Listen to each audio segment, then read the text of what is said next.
Hey, this is Val Selby, and after over 20 years online, I can track where my mindset has blocked me. If procrastination, imposter syndrome, and a lack of focus have been blocking your biz, then Val Full Volume is here to help you see choices you are making. Get ready to use your expertise to collaborate like a pro as you create the business of your dreams. Now is the time to make changes and live your best life. Let's get to it. Hey, welcome. Welcome to Val Full Volume. I'm Val Selby, and we are here to finish that 1 + 2 = 3 thing that we've been working on. So where'd that even come from? If you're just coming from not listening to the last 2 episodes, I have 3 things that my community, new people to my community, or new people to me working with them, however I'm working with them, when they're new, these are the 3 things that are always mentioned as their struggle. Lack of focus. Oh, crap. I didn't write them down. Lack of focus, not knowing what to work on, and not having enough time.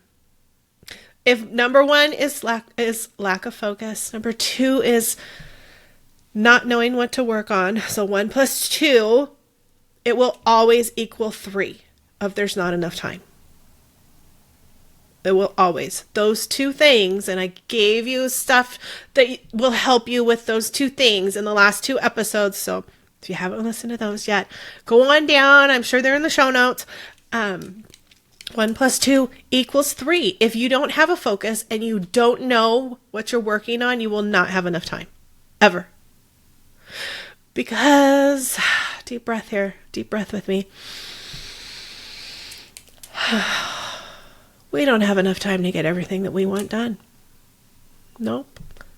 There will never, ever, ever be enough time to get everything that we want done. It's a problem. It's the problem with being an entrepreneur. It's the problem with being a person who wants to help other people. It's a problem with people who want to spend time with their family, who want to spend time with their dogs, who want to spend time with their loved ones, whether those are furry or not so furry. There is not enough time because there's so much that we want to do.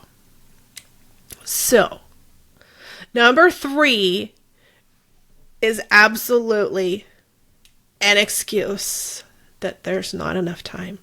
Because we can use that, and I say we, because I definitely can use it as well, and will probably do it again because I'm human. We can use there's not enough time for every single thing in our life. Absolutely can. I mean, I've had to step away. Previously, if you go back to some way older episodes, I've been with a volunteer organization for the last, I guess 4+ years. I got in right before COVID, so 4.5, almost 5. Oh, this would be 5, I bet. Yep. Sorry. Let me work math out in my head while recording. It's 5 right now. 5 years that I've been working with this women's group, GFWC, and I absolutely adore it. I adore the people. Unfortunately, I don't have the time. Something had to go, and unfortunately, that's what had to go. Even though the time commitment wasn't super huge, it was still pulling away from other things. We have to make choices. And what is the season that we are in right now? What is our focus? What do we really want? I was just talking with a newer client. I've known her for quite a while online, but we hadn't done a coaching session before. And, I was explaining that we have to allow things to change with how our lives are changing. That, previously I make no bones at all about the fact that my family has and will always come first. That's how it is. I do not make myself feel bad anymore for the fact that I will dump whatever and reschedule whatever if somebody needs me in my family. I own it. I own it and I'm okay with that. I wasn't okay when I didn't own it, when I felt bad that I should be doing both things or I shouldn't be canceling, even though it's family. It's like, no, embrace the fact that you have priorities, and priorities have different levels, and it's good to have that. I mean, I still have it. My kids are grown, it's just my husband and I and the fur babies that are driving me insane lately. I'm pretty sure it's the season change for when they're going to be cooped up more in the house. Blah, I'm not going down that squirrel rabbit hole right now. But our priorities change as we're going on, and we don't usually allow ourselves to make change. So we have to take a look at, what's your perfect day look like? This was one of the things I asked her to do. What's your perfect day look like? Because I have done that exercise before many times, and my perfect day looked so different from the day that I was having that it was not even imaginable. No, I take that back. Sorry. It was imaginable. I couldn't connect to it as it ever being a reality. And 3 years ago-ish, I don't know, I'm losing track of time. Sometime within the last 5 years, I sat down and I mapped out, what's my perfect day look like? And I cried. I'm not a crier. I'm more of a crier now, thanks menopause. But I'm still not a crier. So when I cried, I'm like, oh crap, what's going on? And I looked at it, and my body had already realized that this perfect day that I had written out is already 100% in my control of creating, and very, very doable. And that was hard also, because all of a sudden now it's like, oh my gosh, okay. And I wasn't in full celebration mode yet, but I celebrate that now, because a big part of figuring out and being able to do everything that I want to get done in a day is owning the choices that I'm making. And y'all know, no, I'm not Southern. Y'all know my TV. I love my movies. I love binge watching. Binge watching is a sport. I love it. We're in sports season now. Sports season being football. We are full blown football season started, which means I have my booty planted 2 full days. That's a Saturday and a Sunday. A Monday night and a Thursday night. Saturday because we watch college. So Saturday I'm not as firmly planted because I only have a couple colleges that I even give close to a damn about. But they're my days. And it's not going to change. It's not going to change. It's something I like doing. I enjoy doing it. I will make the choice to do it. And I realize that I will make the choice to do it. So that means that I don't get to binge watch my Netflix as much because I have to. I want to have control of my time. And if I'm going to do that much football, then I really can't go and binge watch all of the shows that I want to watch as well, and expect to get everything I want done in my work. I am switching up some things. Usually I try very hard to not be on my computer in the living room, because that means that I'm working after hours typically. That said, if my butt's going to be planted as I'm watching football, I will be working on little projects that I can be doing. So I'm paying attention to that time aspect, right? It's okay. I have this much time set aside. This is going to happen. I'm going to be watching football all day on Sunday. I'm all in on pro football, fantasy football. I'm number 3 right now. Hopefully moved up to number 1 by the time you're hearing this. But I have my group. I mean, we talk all day long on our chats. That's my thing. Okay. So if I'm going to do that, I'm going to bring in some work. I'm going to work on some work. That's going to be part of me owning my time. So what won't get done during the week, but would be easier for me to do that? I'm just making that transition of, okay, this Like maybe this is when I do a certain project. Every week I work on this one project. I don't know. I've been throwing like spaghetti at the wall. It's like, okay, this week, what does this feel like? Okay, this week, what does that feel like as I've eased into, preseason and all that? And nothing is stuck yet, but I have a good feeling about this weekend. A really good feeling about this weekend. So, where was I going with all this? Time. There's not enough time. There's never enough time. We have to prioritize where and with whom we want to spend our time. And that is especially important in our business. It takes that focus of this is where you want to go. This is your longer term goal for the year. I always like to do one long-term goal. What is my one goal for the year? And then it gets broken down into 90 days to hit that goal at the end of the year. So then what am I focusing on to get to that goal within that 90-day period? What am I going to work on that will bring that goal forward?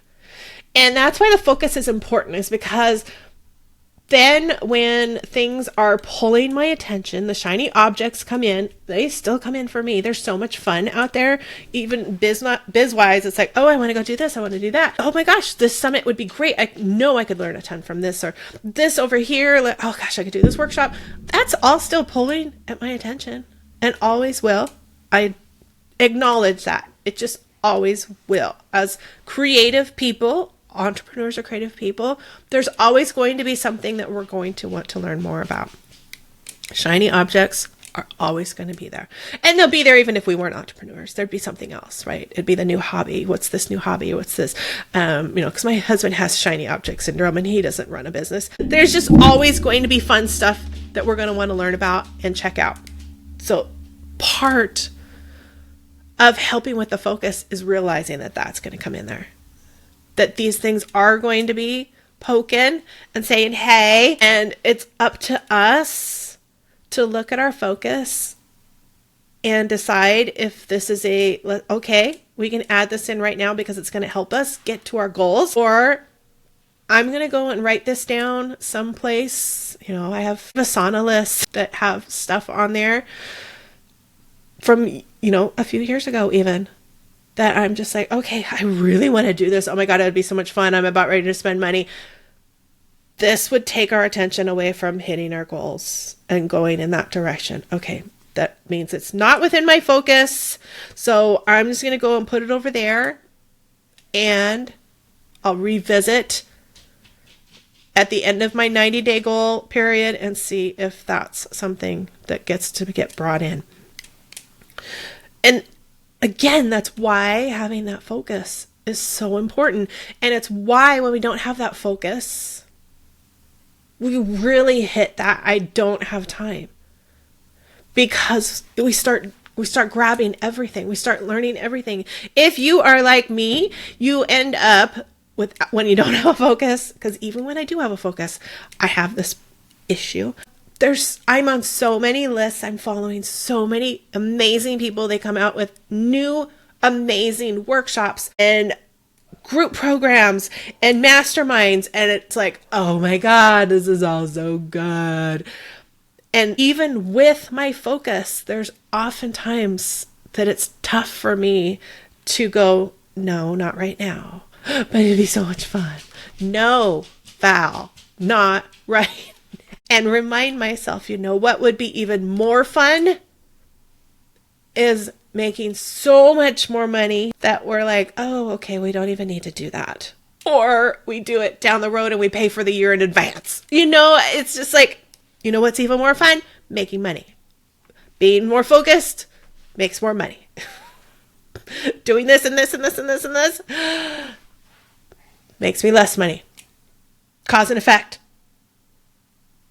Focus helps with the time because you're less likely to bring the other stuff in. It's like, okay, this isn't not working towards what I'm focused towards.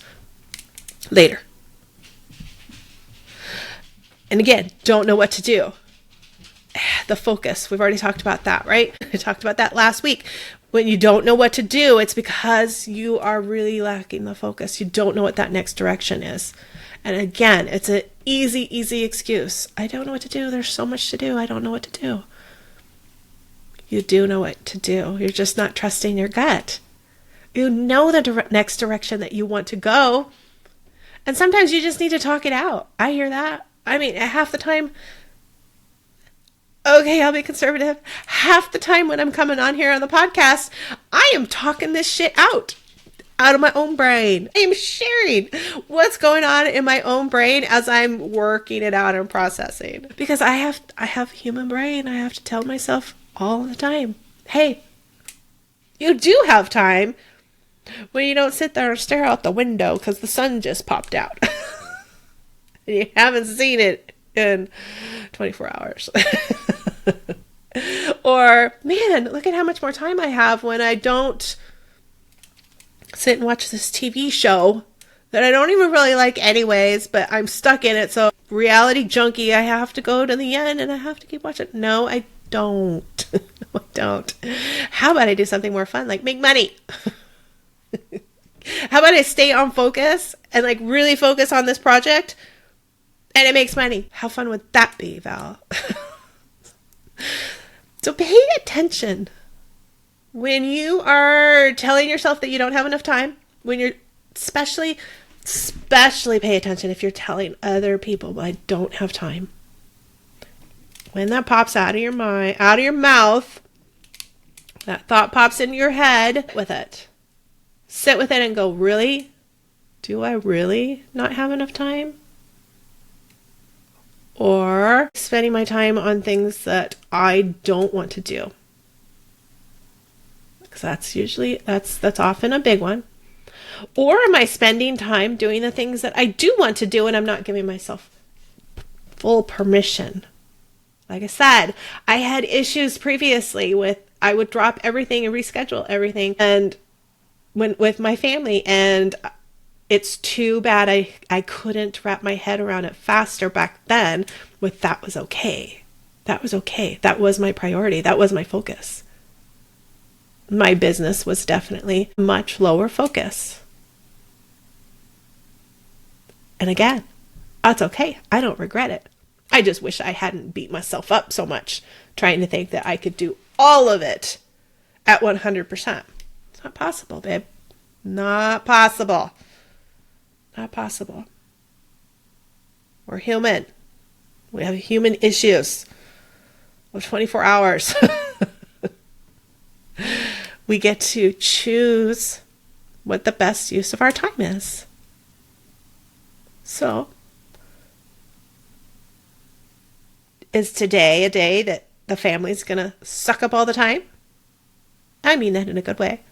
If so, then just set business aside. Know that you are not doing anything work-related. Just know it. Just own it so you can be present. We're all talking about being present. That's a big part of being present, is recognizing where you want to spend your time and just being there when you're spending your time. And it works the same for business. I mean, I don't know how many group coaching programs or anything that I am on, and especially now I'm on, and they're always doing other things. And it's very, very obvious when you are on Zoom calls with a group and barely anybody has their camera on. I know why they don't have their camera on, because I know when I don't have when I turn my camera off, it's because I'm multitasking and I don't want to feel like I'm being rude. Guess what? We know if you don't have your camera on, you're multitasking and you're not fully present. And if I call on you for a question, you're not going to know what the hell I'm saying. We know. Why are we pretending? If we don't have time to show up for programs, then let's not be in them. Isn't that a novel idea? How much time would you get back? Oh, this is going down a rabbit hole. Here we go. Hold on. How much time would we have if we only chose the memberships, the programs, the workshops, the summits that we are actually going to commit to being at? it takes away our mental space, even just deleting the emails and going, oh, I really wanted to go with that, but this is more important. So be aware of how you are expecting to spend your time and how you are probably booking yourself for 36 hours in a 24-hour period when you're supposed to get some sleep in there as well, and cook and clean and all the other life stuff. So focus